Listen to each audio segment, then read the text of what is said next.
قومی اسمبلی میں deputy speaker Qasim Khan sorry کی رولنگ کے خلاف سپریم کورٹ کے فیصلے کا پاکستان سمیت عالمی میڈیا میں چرچا۔ غیر ملکی اخبارات اور جرائد نے جہاں عدالتی فیصلے کو پاکستان کی سیاست میں حیرت انگیز موڑ قرار دیا، وہیں عالمی ذرائع ابلاغ میں بھی سپریم کورٹ کے فیصلے کو شاید سرخیوں میں جگہ دی گئی۔ عمران خان نے ملک میں امریکہ مخالف جذبات کو استعمال کرنے کی کوشش کی۔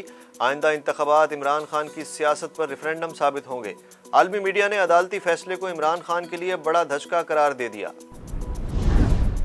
آج وزیر اعظم عمران خان کیا کرنے والے ہیں؟ وفاقی کابینہ کا اجلاس، پارلیمانی کمیٹی کی میٹنگ اور قوم سے خطاب میں مراسلے کو پبلک کرنے یا تحریک عدم اعتماد کا سامنا کرنے کی تجاویز پر غور۔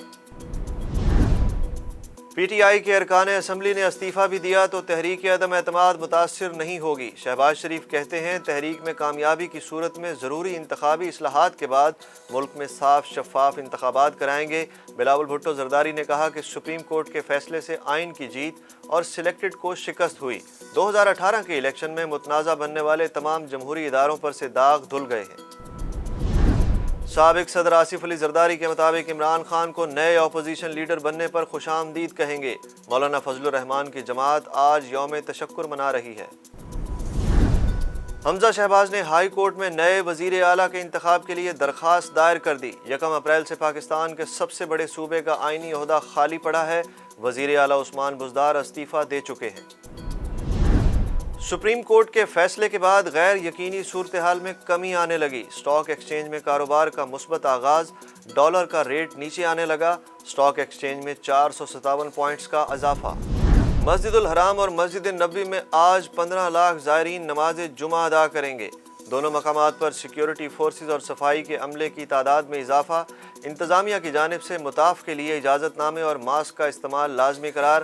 وزارت حج کا کہنا ہے کہ عمرہ کے لیے غیر ملکی زائرین کی تعداد 8,95,000 سے زائد ہے۔ اور کرپشن الزامات کے بعد سرخیوں کا حصہ بننے والی خاتون اول کی قریبی دوست فرح خان کا رد عمل سامنے آ گیا۔ فرح خان نے اپنے اوپر لگے تمام الزامات کی تردید کر دی۔ فرح خان نے ٹویٹر اور انسٹاگرام پر تحریر شیئر کی۔ ان کا کہنا تھا کہ ان کا سیاست سے کوئی تعلق نہیں، جبکہ دوسری طرف ان کے سوشل میڈیا اکاؤنٹس پر ان کی پی ٹی آئی سے وابستگی ظاہر کی گئی ہے۔ فرح خان نے کہا کہ کبھی سرکاری کام کے معاملات میں مداخلت نہیں کی۔ انہوں نے کہا کہ میرے بزنس کے بارے میں پہلے ہی میرے شوہر وضاحت دے چکے ہیں۔